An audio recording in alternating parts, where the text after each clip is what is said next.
What's up guys, Josh Mosiman here from Motocross Action Magazine. We are at Glen Helen Raceway and today we had the brand new 2022 Yamaha YZ250 for us. Yamaha was here, they had us all set up with new suspension, the whole new bodywork that came on that model.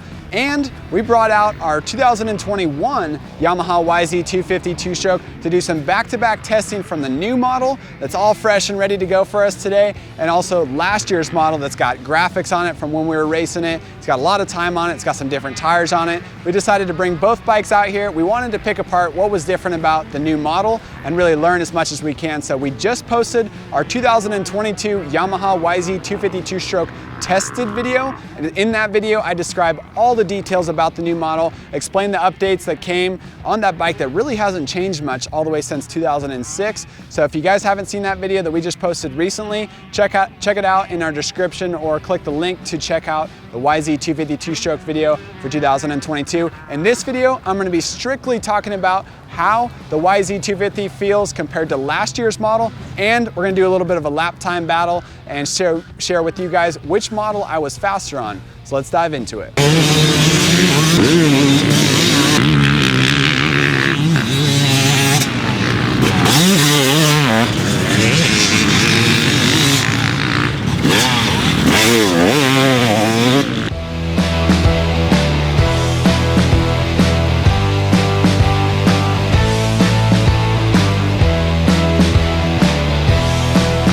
Alright guys, so we had a lot of fun doing our versus video with the all-new 2022 Honda CRF 250 and the 2021 CRF 250 a couple weeks ago, so we thought, why not do it again with the YZ250 two-stroke? This model didn't get a ton of updates for this year, but it did get some significant ones, and they're the first real changes since 2006. So the YZ250, it got an aluminum frame. It went from steel to aluminum in 2005. Then in 2006, it got the famous Kayaba SSS forks, and that's really where we carbon date the YZ250 back to, and it hasn't changed a lot since then. So for the new model year, briefing over the updates, it's got updated bodywork.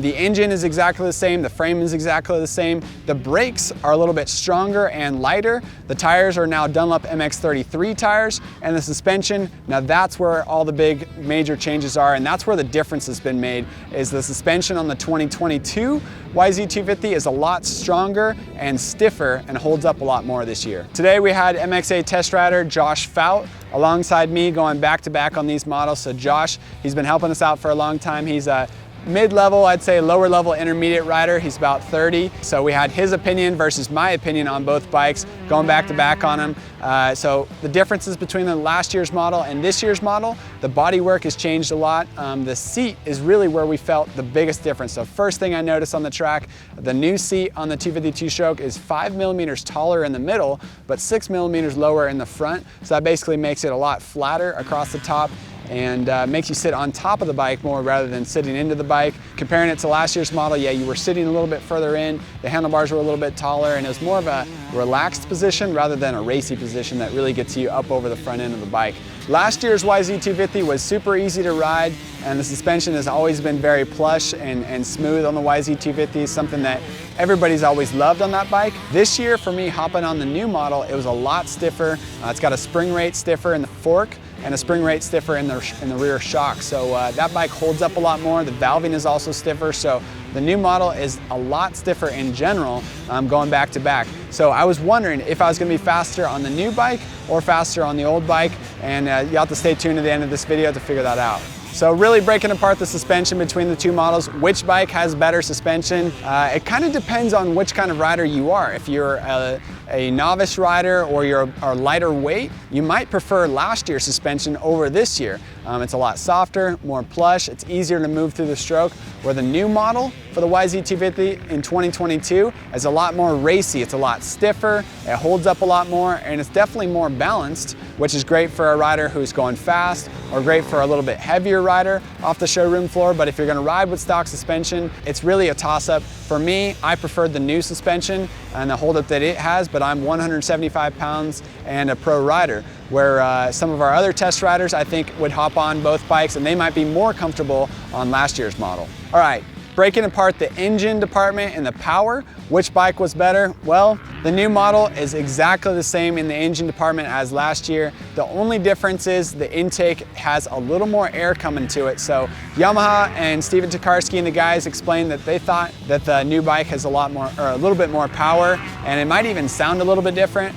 We agreed. It definitely sounds a little bit different, but it's hard to notice the extra power on the track. It might be a little bit better at the crack of the throttle, but it was not something that I could really stand out and put my foot down and say, yes, the new bike is stronger. So in the power department, I'd rate the both bikes exactly the same, and it's a draw right there. Comparing the durability and just how the YZ250 works back to back 2022 to 2021, you got to really look at it and say they're probably going to handle the same. They're probably going to stand the same. The engine is exactly the same. The only real updates, as mentioned, are the suspension. So if you want to break apart the two models and figure out which one's best for you, I would personally go with the new model, the 2022. Suspension's stiffer, it holds up a little more, it's a little more plush. In the style department, the new model definitely wins. The 2022 has all new bodywork that's a lot more modern looking, a lot more sleek and slim. The shrouds are also skinnier on the new bike, and the seat is different as well. So now instead of having two bolts that come in from the side to put the seat on, you have one bolt that comes in from the top that makes the seat a little bit different. It also is supposed to help more airflow coming in through and underneath the seat and behind the side number plates. So bodywork for 2022 is way cooler than 21. And you're actually not going to be able to swap your bodywork from your 22 onto your 2021. So that's one kind of bummer about it there.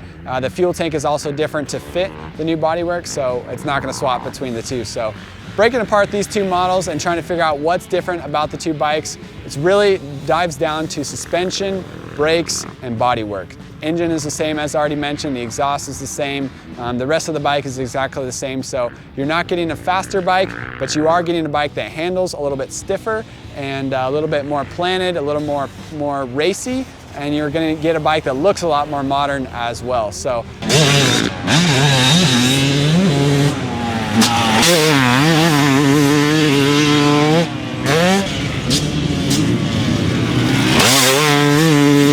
we did a lap time comparison. This is something that I always like to do, and it's something I'm really excited that I get to do. It's a lot of fun being able to ride last year's model back to back with this year's model. Obviously, last year's model was a little more tired. It's got probably 35 hours on it, and it's got some kind of beat up graphics on it from when we were racing it last year. So that bike isn't going to be as fresh as the brand new model we got to ride today, but it was fun to do a little lap time comparison. For me, lap time comparisons and really racing the bike makes it a lot easier and a lot better for testing. So it's easy to go out and ride at 80 or 70% and feel what a bike is like. That's good for trying to tell the overall character of a bike. But what I'm really interested in is how does it work under pressure? How does it work when the stopwatch is out? How does it work when the gate drops and you're going all out? Are you going to make more mistakes on it, or are you going to still be able to ride it smooth and comfortable? So I did a lap time comparison on the two bikes. The 2021 model, I was definitely riding a little bit lower in the stroke. The suspension was a lot softer. It wasn't bad. We liked that suspension last year. We've liked it for years and years now. It wasn't bad, but the track was pretty rough today. The ruts were pretty deep. When I hopped on the 2022 YZ250, I was wondering if I was going to be able to keep up with the 2021, and turns out that I was. So I was a full second faster on the 2022. That suspension held up a little bit stronger, and I was able to make it a little bit faster around the track. So the track was rough today. We did lap times around 1 o'clock in the afternoon on a Thursday here at Glen Helen, so the track was pretty rough. Luckily, nobody was on the track in front of me, so equal opportunity, I guess, for lap times, and it was a lot of fun going back to back.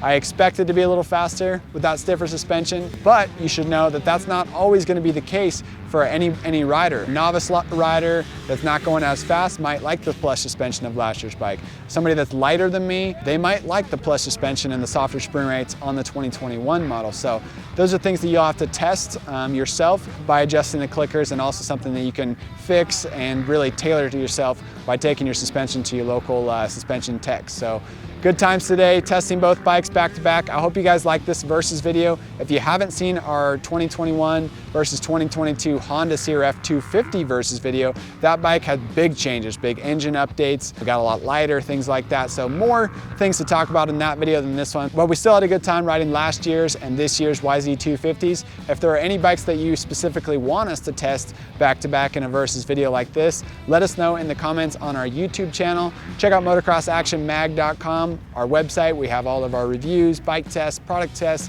latest news going on in the industry and more there. Subscribe to our YouTube channel and click the notification button to stay updated on our latest videos. That's all. Thank you guys for tuning in. See you next time.